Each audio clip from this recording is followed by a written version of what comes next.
بسم اللہ الرحمن الرحیم۔ تلاوت قرآن سے ہمارے دلوں کو منور فرمائیں۔ قاری محمد عبداللہ۔ اعوذ باللہ من الشیطان الرجیم،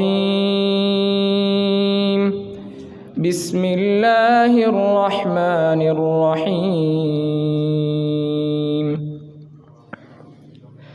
وَإِذْ قَالَ إِبْرَاهِيمُ رَبِّ اجْعَلْ هَذَا الْبَلَدَ آمِنًا وَاجْنُبْنِي وَبَنِيَّ أَن نَّعْبُدَ الْأَصْنَامَ رَبِّ إِنَّهُنَّ أَضْلَلْنَ كَثِيرًا مِّنَ النَّاسِ فَمَن تَبِعَنِي فَإِنَّهُ مِنِّي وَمَنْ عَصَانِي فَإِنَّكَ غَفُورٌ رَّحِيمٌ۔ رَبَّنَا إِنِّي أَسْكَنتُ مِن ذُرِّيَّتِي بواد غير ذي زرع عند بيتك المحرم ربنا ليقيموا الصلاة فاجعل أفئدة من الناس تهوي إليهم وارزقهم من الثمرات لعلهم يشكرون ربنا إنك تعلم ما نخفي وما نعلن وما يخفى على الله من شيء في الأرض ولا في السماء الحمد لله الذي وهب لي على الكبر إسماعيل وإسحاق إن ربي لسميع الدعاء رب اجعلني مقيم الصلاة ومن ذريتي ربنا وتقبل دعاء ربنا اغفر لي ولوالدي وللمؤمنين يوم يقوم الحساب صدق اللہ العظیم۔ الکریم فضیلت الشیخ ڈاکٹر عتیق الرحمن حافظہ اللہ اپنے قیمتی الفاظ سے ہمیں مستفیض فرمائیں۔ فضیلت الشیخ ڈاکٹر عتیق الرحمن حافظہ اللہ۔ السلام علیکم ورحمۃ اللہ وبرکاتہ۔ الحمد للہ رب العالمین والصلاة والسلام على أشرف الأنبياء والمرسلين وعلى آله وصحبه ومن تبعهم بإحسان إلى يوم الدين اللهم انفعنا بما علمتنا وعلمنا ما ينفعنا وزدنا علما رب اشرح لي صدري ويسر لي أمري واحلل عقدة من لساني يفقه قولي أما بعد فأعوذ بالله من الشيطان الرجيم ومن يطع الله والرسول فأولئك مع الذين أنعم الله عليهم من النبيين والصديقين والشهداء والصالحين وحسن أولئك رفيقا۔ اور جو لوگ اللہ اور اس کے رسول کی اطاعت کرتے ہیں یہی لوگ ہیں اللہ تبارک و تعالیٰ انہیں نبیوں کا، صدیقین کا، شہداء کا اور صالحین کا ساتھ عطا فرمائیں گے۔ اور یہ کتنا ہی خوبصورت ساتھ ہے، نہایت عزت کے لائق۔ محترم بزرگوں، دوستوں، بھائیوں، ربیع الاول کے مہینے میں عمومی طور پر سیرت النبی صلی اللہ علیہ وآلہ وسلم کے سلسلہ میں گفتگو کرنے کے لیے کہا بھی جاتا ہے، اور عموماً خطباء، واعظین، علماء گفتگو فرماتے بھی ہیں، اس لیے کہ اس مہینے میں آپ صلی اللہ علیہ وآلہ وسلم کی ولادت ہوئی تھی۔ اس مناسبت سے خواہش یہی ہوتی ہے کہ اس مہینے میں سیرت النبی صلی اللہ علیہ وآلہ وسلم کے موضوعات پر جو ہے وہ گفتگو کی جائے۔ یقیناً یہ ایک عقیدت کا اظہار ہے، محبت کا اظہار ہے، اور یہ اظہار ہر مومن کی جانب سے ہونا بھی چاہیے۔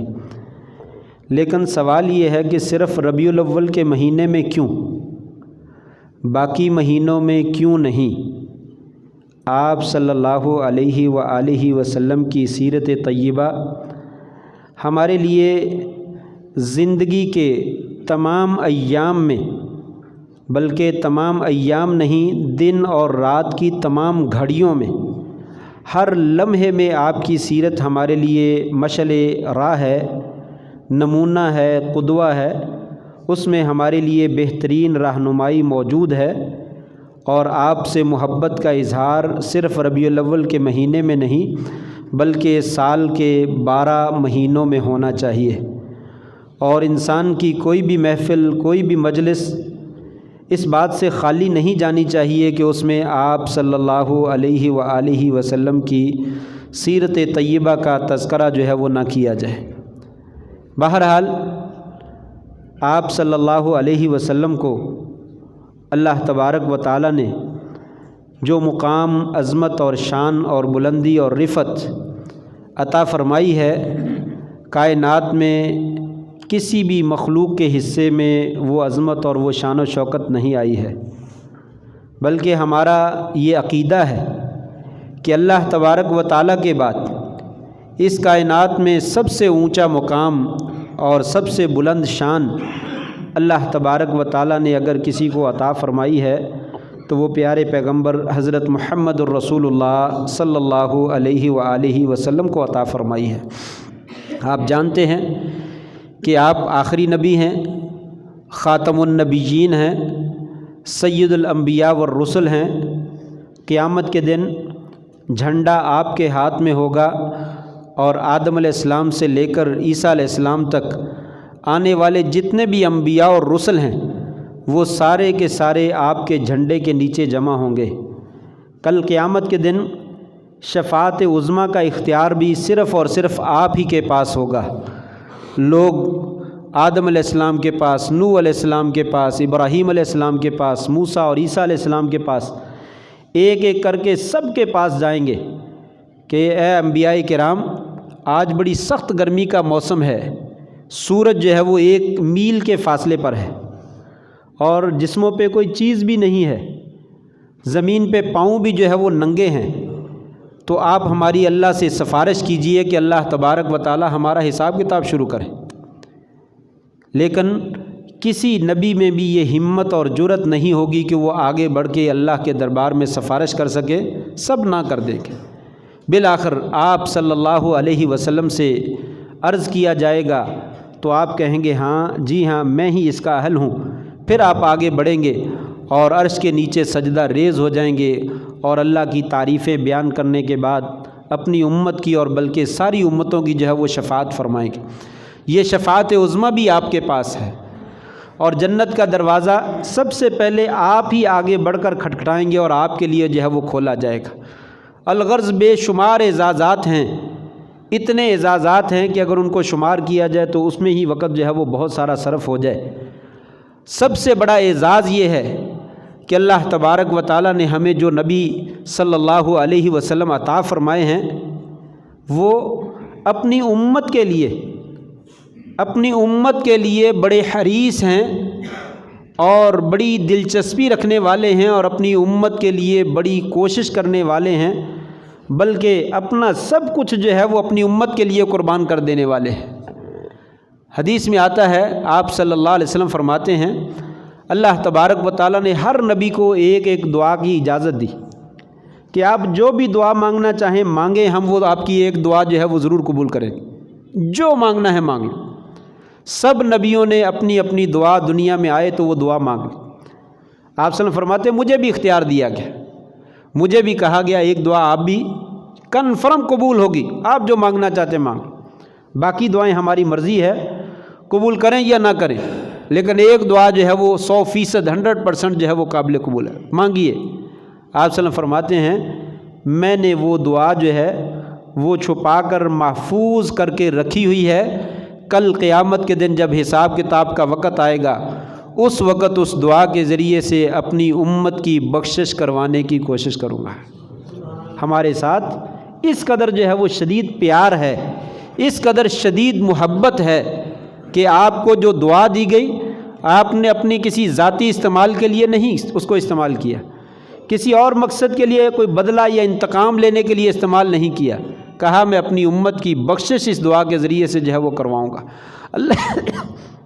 اللہ تبارک و تعالیٰ نے بھی قرآن مجید میں وہ خوبصورت جو ہے وہ وصف ذکر فرمایا، لوگوں میں نے تمہیں بڑا خوبصورت اور بڑا ہی پیارا نبی جو ہے وہ عطا کیا، حریص علیہ عزیز علیہ ما عنتم حریص علیکم بالمؤمنین رؤوف الرحیم، وہ نبی تمہارا تکلیف میں پڑ جانا اسے بڑا گراں گزرتا ہے، امت کا مشقت میں پڑ جانا نبی کے لیے بڑا بھاری گزرتا ہے کہ میری امت کو یہ تکلیف پہنچی ہے تو کیوں پہنچی ہے۔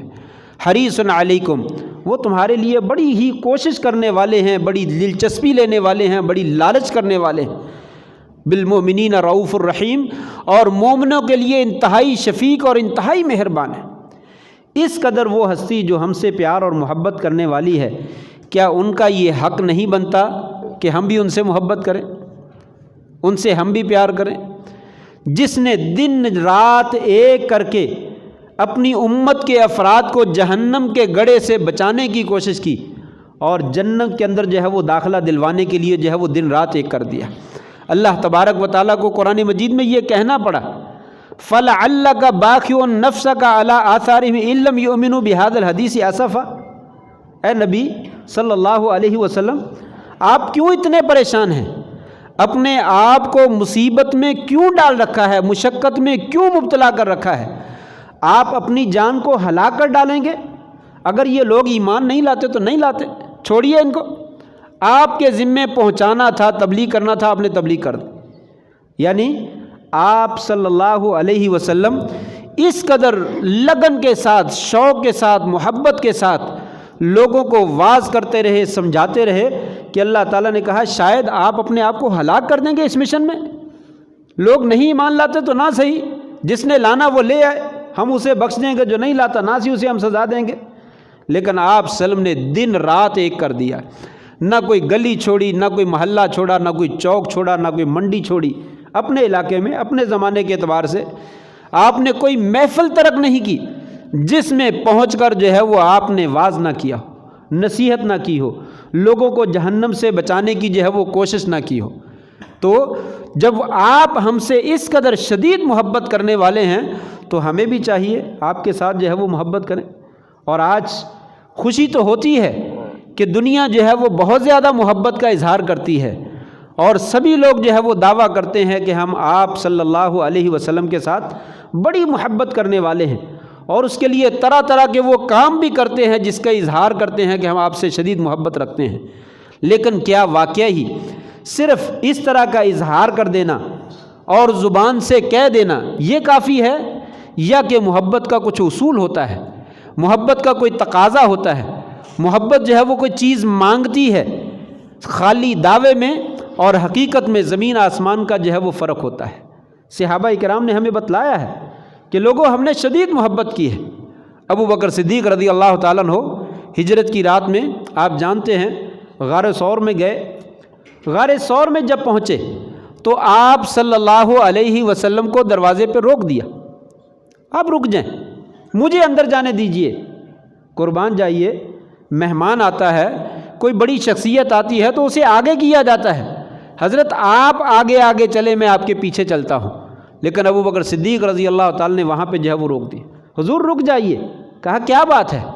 کہا اللہ کے رسول صلی اللہ علیہ وسلم معلوم نہیں یہ غار کب سے بند پڑا ہے، اس میں کون سا کوئی موذی جانور، کوئی درندہ جو ہے وہ موجود ہے، کیا چیز نقصان پہنچانے والی ہے، میں چاہتا ہوں جو بھی چیز نقصان پہنچانے والی ہو وہ مجھے نقصان پہنچائے، آپ کو نقصان نہ پہنچائے۔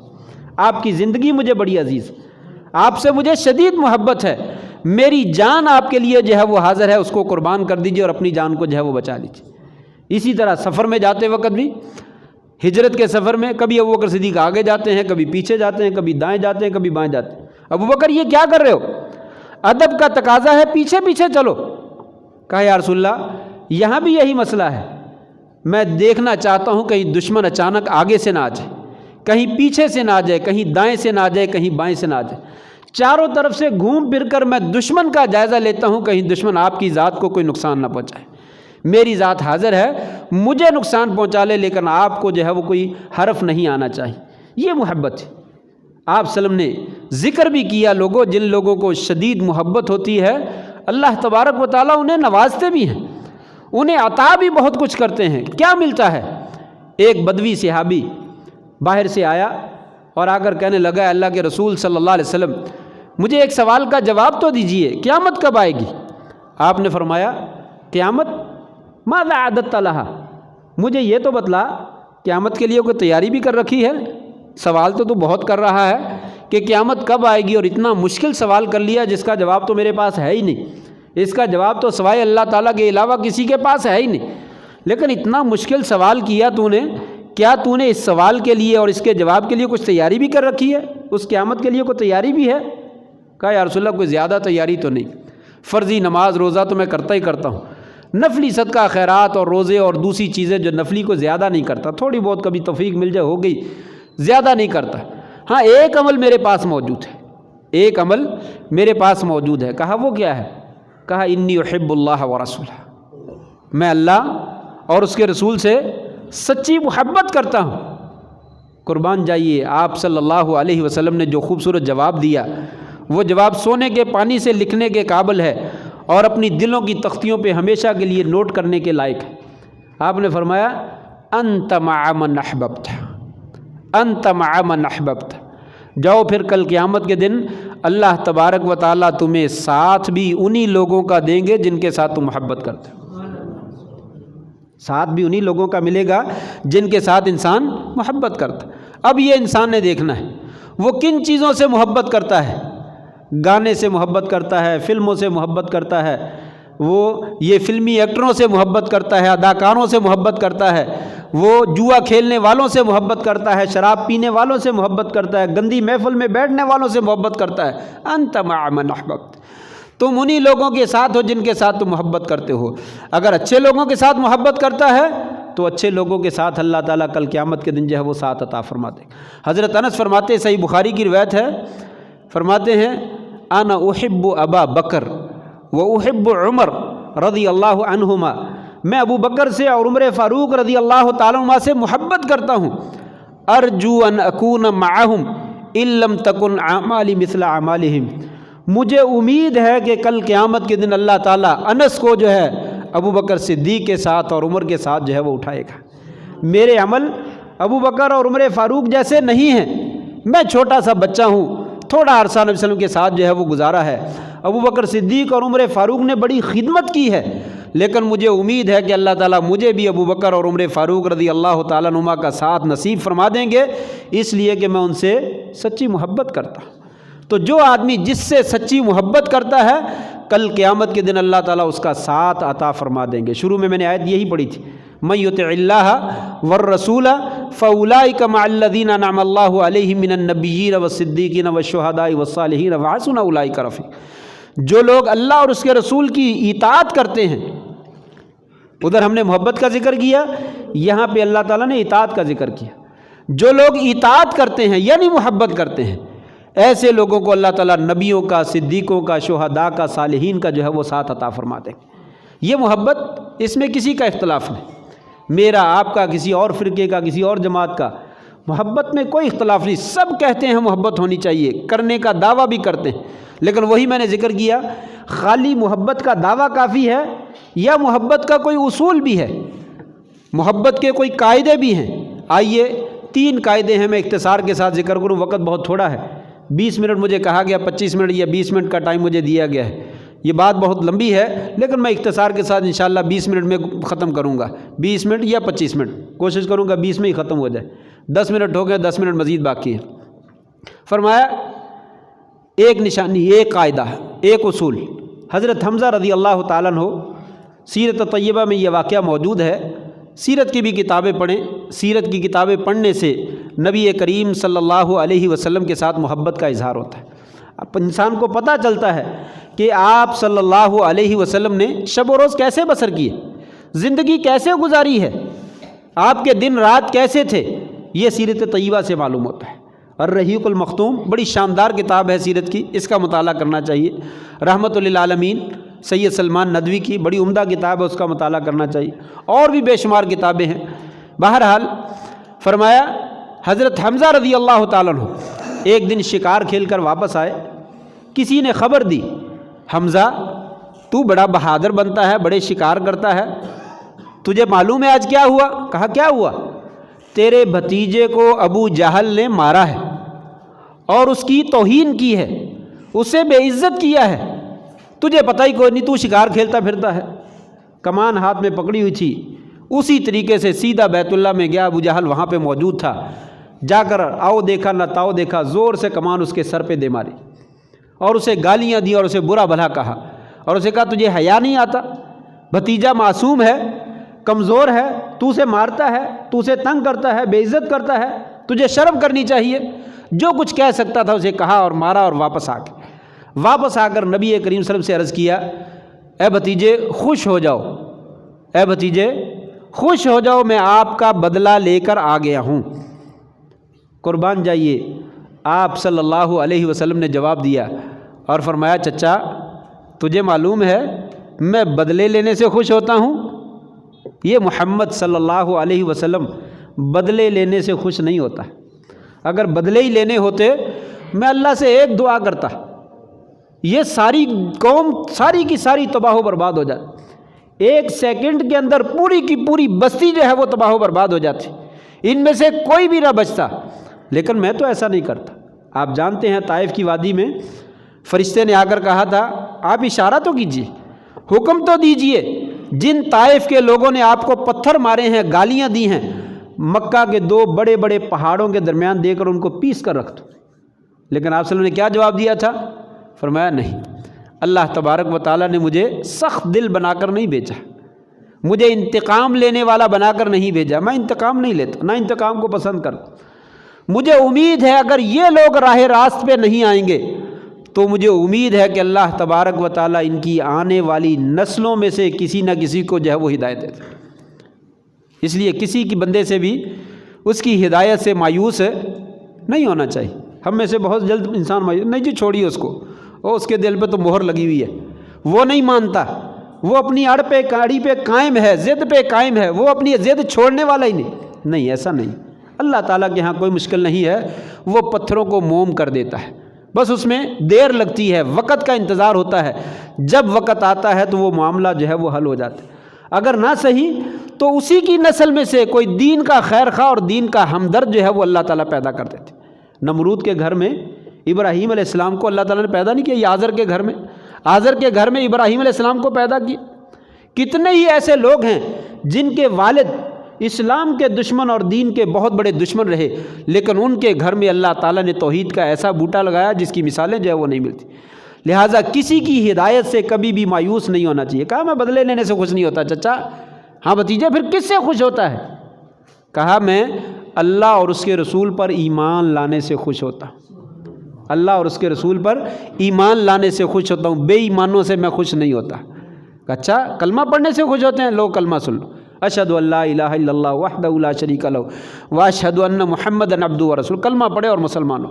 آپ کا چہرہ چمکنے لگا، دمکنے لگا، چہرے کے اوپر نور جو ہے وہ طاری ہوا کہ مجھے اتنی خوشی ہوئی، میرا چچا، میرا قریبی رشتہ دار وہ جہنم کی آگ سے بچ گیا اور جنت کا جو ہے وہ وارث بن گیا۔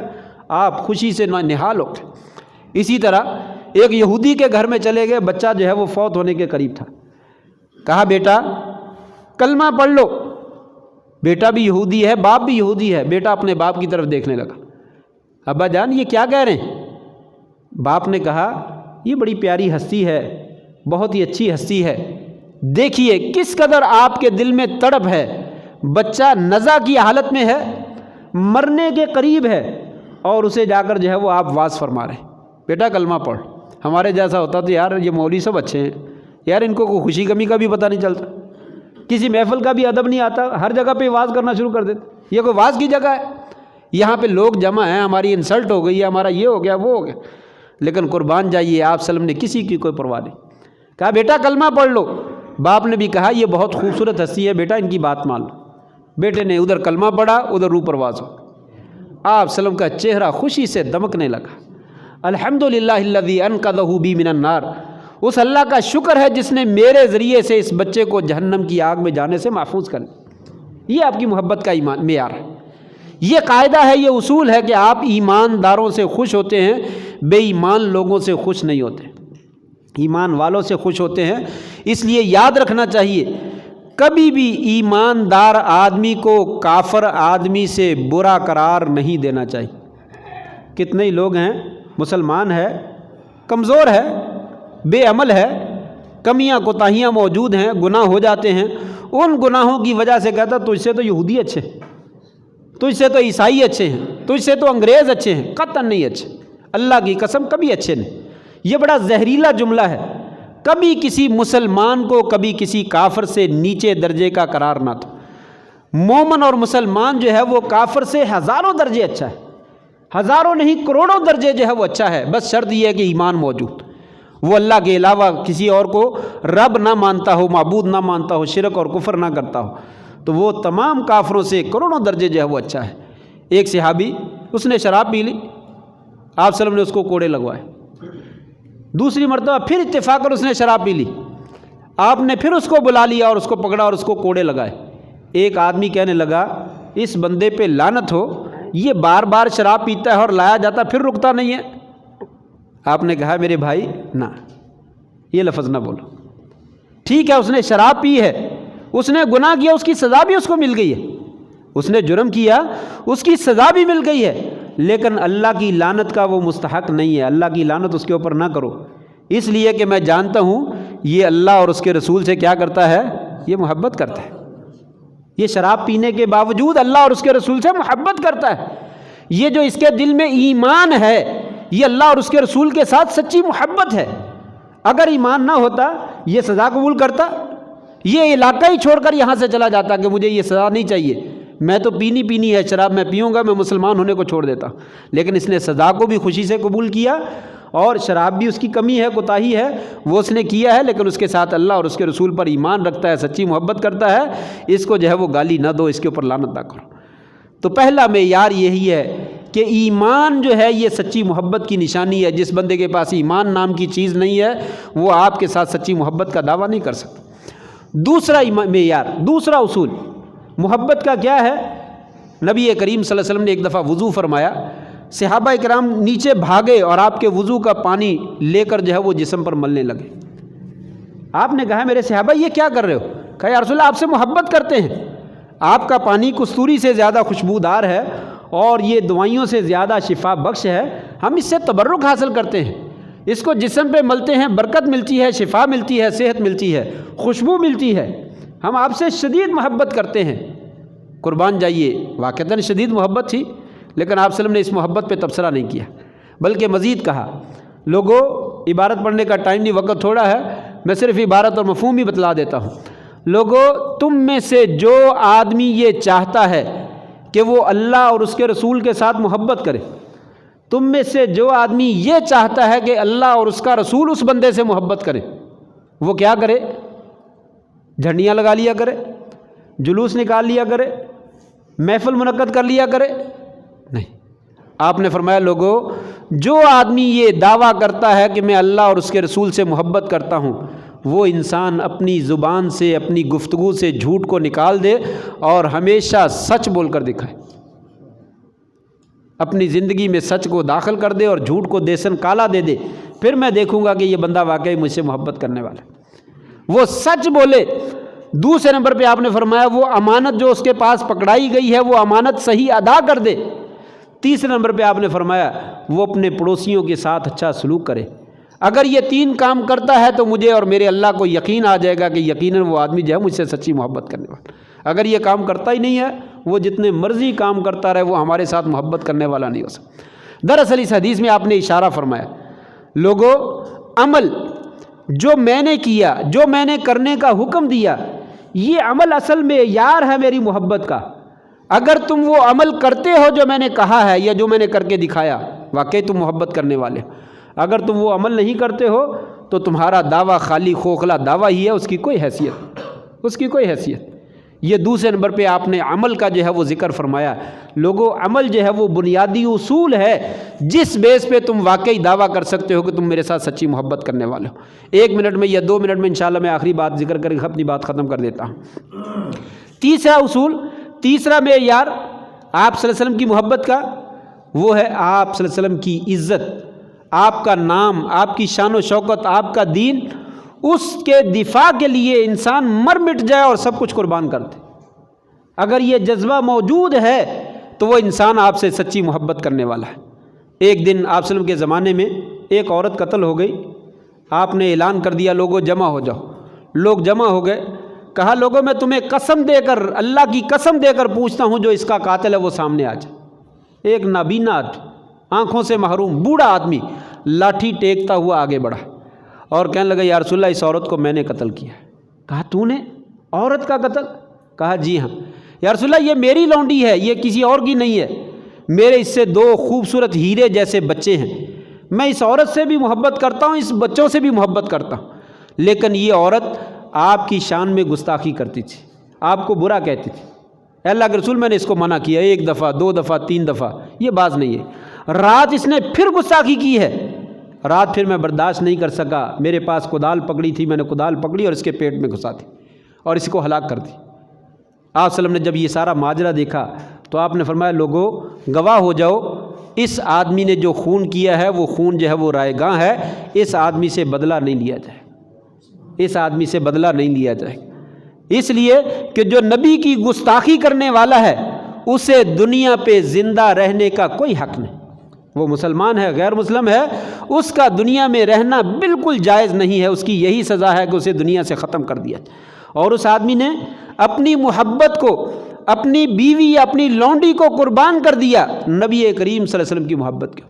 میری محبت اللہ کے رسول سے سچی ہے، اس راستے میں میری لونڈی بھی آتی ہے تو اسے بھی جینے کا کوئی حق نہیں، اسے بھی قربان کیا جا سکتا۔ یہ آپ کے دین کا دفاع ہے، آپ کی عزت اور آپ کی ناموس کی حفاظت کا دفاع ہے۔ اگر یہ جذبہ موجود ہے، انسان اپنے بہن بھائی رشتہ دار عزیز و اقارب مال و دولت اپنی کرسی اپنا عہدہ قربان کر سکتا ہے اللہ کی رسول کی محبت کے سامنے، تو پھر یقیناً وہ واقعی سچی محبت کرنے والا ہے۔ اگر یہ جذبہ موجود نہیں ہے تو پھر اس کی محبت جو ہے وہ ناقص ہے یا غیر صحیح ہے، اسے نظر ثانی کرنا چاہیے۔ اللہ تبارک و تعالیٰ سے دعا ہے اللہ تبارک و تعالیٰ ہمیں آپ صلی اللہ علیہ وسلم کے ساتھ سچی عقیدت، سچا پیار اور سچی محبت کرنے کی توفیق نصیب فرمائے۔ اللہ تبارک و تعالیٰ دنیا میں جو لوگ آپ صلی اللہ علیہ وسلم کی شان میں گستاخی کرتے ہیں اللہ کریم انہیں نیست و نابود فرمائے، ان کو تباہ و برباد فرمائے اور ان کے نجس وجود سے یہ زمین جو ہے اللہ تعالیٰ پاک فرما دے۔ وآخر دعوانا الحمدللہ رب العالمین۔